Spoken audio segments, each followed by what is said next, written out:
고향을 떠나 유리하는 사람은 보금자리를 떠나 떠도는 새와 같으니라. 집을 떠나 있는 동안 그가 가정에 대한 의무를 감당할 수 있겠는가? 그가 아이들을 훈계할 수 있겠는가? 가정 예배를 유지할 수 있겠는가? 남편이 없을 때 가정 예배를 인도하는 것은 아내의 의무다. 그 일이 특권은 아닐지라도 십자가로 여기고 감당해야 한다.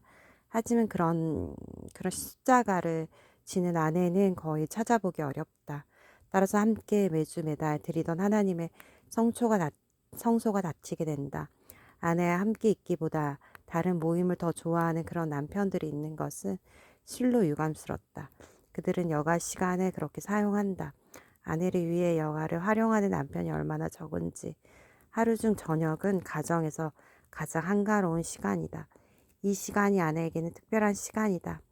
이제 수많은 가사 일에서 물러나 독서와 대화를 누릴 수 있는 최고의 자유 시간을 가진다.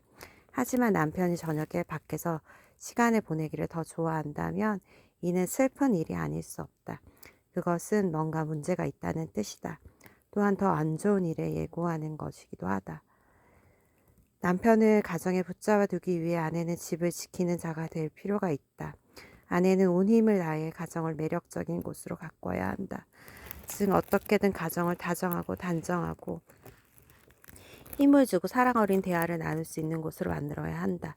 또 아내는 자신의 집을 부드러운 푸른 잔디가 있는 곳처럼 평안한 곳으로 바꾸려고 노력해야 한다. 그렇게 되면 남편의 마음은 기분 좋은 햇살을 받으며 집에서 쉬는 것을 더 좋아하게 된다. 남편과 아내는 동료로 결속되었으니 가능한 많은 것을 서로 공유해야 한다. 가정에서는 지루함을 느끼며 밖으로 나가 무도회나 사골 모임이나 극장이나 화투놀이로 둘의 결속을 다지려고 한다면 그것은 옳지 않다. 하나님께 감사하게도 나는 일과가 끝나면 대중적인 오락 장소를 찾아 밖으로 나가기보다는 가정의 안락한 인적실에서 아내와 함께하는 시간을 갖는다. 그리고 교훈과 휴식을 마음껏 취할 수 있는 서재와 가족과의 저녁 산책을 다른 어떤 활동보다 더 선호한다.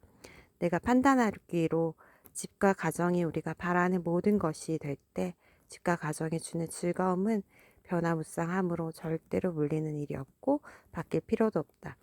내가 공연히 한숨 쉬며 갈망하는 것인지 모르겠지만 소망하는 것이 있다. 식욕을 달래느라 야외 잔치상으로 가기보다 잘 차려진 식탁에 앉은 부부들이 많아지는 것과 사회가 더 진보하고 정화되어 사랑의 지식이 더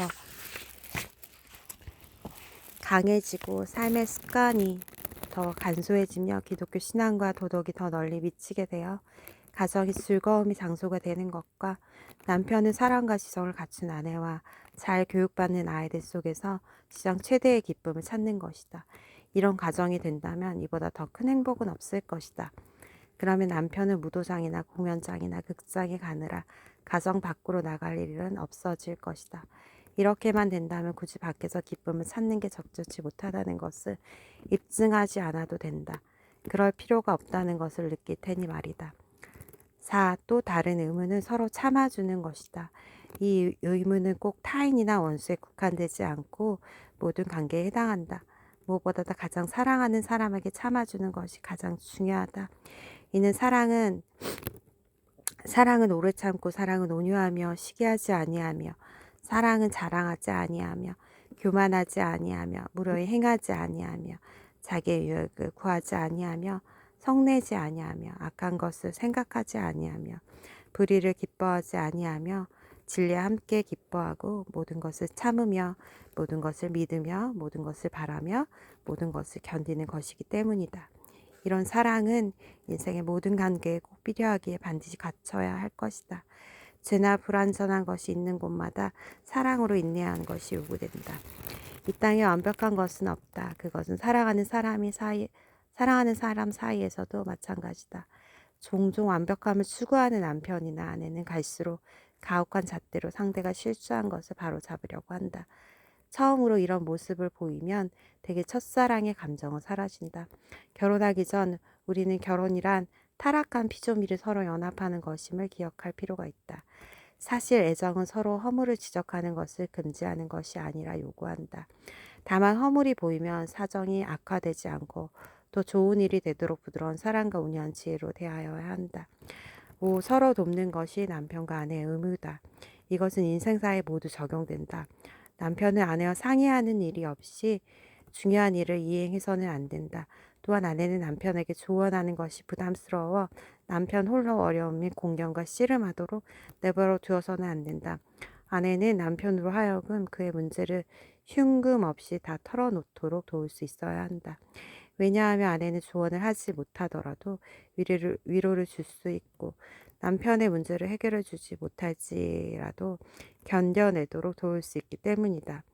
아내는 남편의 사업 방향을 지시할 수는 없어도 그의 감정을 붙들어 줄 수 있다. 세상의 지혜를 풀어놓지 못하더라도 빛의 아버지와 근원 되시는 분 앞에 그 문제를 털어놓을 수 있다. 많은 남편이 아내에게 걱정을 끼치고 싶지 않아서 모든 어려움을 혼자 끌어안고 간다. 그러다가 정작 일이 닥치면 큰 충격을 받는다. 아내가 남편이 하는 일을 기꺼이 도와주어야 하듯 남편도 아내가 가정에서 겪는 문제나 필요를 기꺼이 나눌 수 있어야 한다. 어떤 남편은 지나칠 정도로 아내의 역할을 철저히 무시하곤 한다. 가정을 꾸리는 일에 있어서 아내의 성의나 능력을 도저히 믿을 수 없다는 식으로 그녀를 다룬다. 그런 남편은 혼자 돈을 맡고 돈을 줄 일이 있으면 마치 생명의 피라도 나눠주는 것처럼 따지며 확인함을 건네준다. 어찌나 인색한 지 한 푼 주는 것도 아까워하고 의심스런 종업원을 대하듯 아내를 대한다. 그는 가정, 재정을 맡고 엄격하게 관리한다. 그는 모든 것을 관리하고 모든 것을 직접 건네며 모든 일에 개입한다. 이렇게 그는 아내의 권위를 박탈하고 아내의 쥐를 밀어내며 아이들과 사람들 앞에서 아내를 모욕하고 망신을 준다. 그런가 하면 또 어떤 남편은 반대의 극단으로 간다. 어떤 일이든 도와주는 것이 없다. 남편의 도움이 전혀 없이 마치 노예처럼 고된 일을 하며 병이 나도록 수고하는 아내들을 보면 마음이 너무 아프다. 식구 많은 새 가정을 부양하느라 종일 고된 수고에 시달리고 난 후 저녁에 쓸쓸히 시간을 보낸다. 그런데 남편은 그 시간에 집에 돌아와 아내와 함께 시간을 보내며 위로하고 달래기보다는 또는 30분이라도 아내의 피로를 풀어주기보다는 여전히 밖에서 파티에서 놀고 있든지 혹은 집에 들어오면 일장 연설을 늘어놓는다. 이러한 불행한 아내들은 병들어 있거나 잠자지 않는 아기를 밤새 뜬 눈으로 돌봐야 한다. 그런데 불행한 아내가 남편으로 맞이한 그 남자는 한쪽 구석에서 쿨쿨 잠을 잔다. 그는 노동으로 지친 아내에게 조금이라도 쉴 수 있도록 돕지는 못할 망정 1시간이라도 선잠 자는 것을 용납하지 못하고 화를 터뜨린다. 이런 남편은 얼마나 불합리한 피조물인가. 잘 알려진 사실이 있다. 수컷새는 암컷새가 부화하는 시기에 둥지로 돌아와 암컷새에게 먹을 것을 가져다 주며 힘을 주고 쉴 틈을 준다. 또 새끼들이 울 때면 암컷새와 함께 부지런히 먹을 거리를 찾아서 새끼들을 먹인다. 아내를 도울 준비가 되어 있지 않은 남자는 결혼할 생각을 절대로 해서는 안 된다. 남편은 힘 닿는 데까지 아내와 가정사의 짐을 나눌 수 있어야 하기 때문이다. 부부는 개인적인 신앙 문제에서도 서로 도움이 되어야 한다. 사도는 이 문제를 분명하게 암시했다. 아내된 자여 내가 남편을 구원할는지 어찌 알 수 있으며 남편된 자여 내가 내 아내를 구원할는지 어찌 알 수 있으리요. 양쪽이 아직 회심하지 않았거나 어느 한쪽만 회심한 상태라면 아직 참된 경건에 이른 것이 아니다. 그러므로 서로의 구원을 가장 갈망하며 가장 현명하고 애정 어린 노력을 쏟는 게 마땅하다. 함께 결혼의 안락만 누리며 영원한 멸망으로 함께 치닫는 상태는 이교도들의 상태와 다름없다. 이 땅에서 서로 위로만 주는 사람이 되었다가 지옥에서 서로 고통받는 자가 되고 한때 행복의 동반자가 되었다가 이제 영원한 지옥 형벌의 동반자가 된다면 얼마나 비참한 일인가. 양쪽이 참된 그리스도인이라면 서로의 영적이고 영원한 복락을 위해 끊임없이 서로 격려해주고 깨어 돌봐야 한다. 마땅히 해야 할 일이지만 부부는 서로 그리스도로 인해 인한 구속과 영원한 구원이라는 놀라운 주제에 대해 담화를 나눌 수 있어야 한다. 당신은 경건한 생활을 위해 서로의 기준이나 죄성이나 문제나 부패에 살펴보고 그것에 대한 적절한 치유책을 찾아서 적용하고자 하는가? 제 속임수로 마음이 완고해지지 않도록 서로 날마다 권면하는가? 서로 비판하는 일 없이 부부의 정절을 지키는가? 아첨하는 일 없이 칭찬을 아끼지 않는가? 각자 자신에게 유익이 되었던 영혼을 깨우고 건면하는 은혜의 수단이나 교훈적으로 도움이 된 책들을 읽어보라고 서로 권하는가?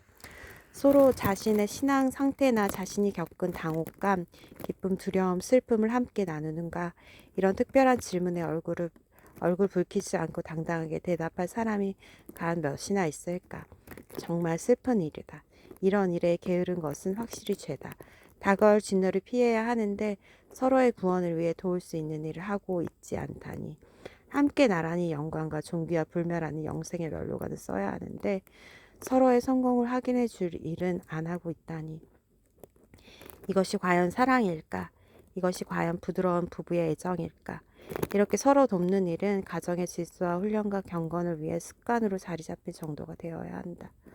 남편은 가정의 선지자와 제사장과 왕이 되어 가정을 지도하고 헌신으로 이끌며 가족의 기질도 통제할 수 있어야 한다. 하지만 이 중요한 목적과 연관한 모든 일에는 아내는 남편과 뜻을 같이 해야 한다.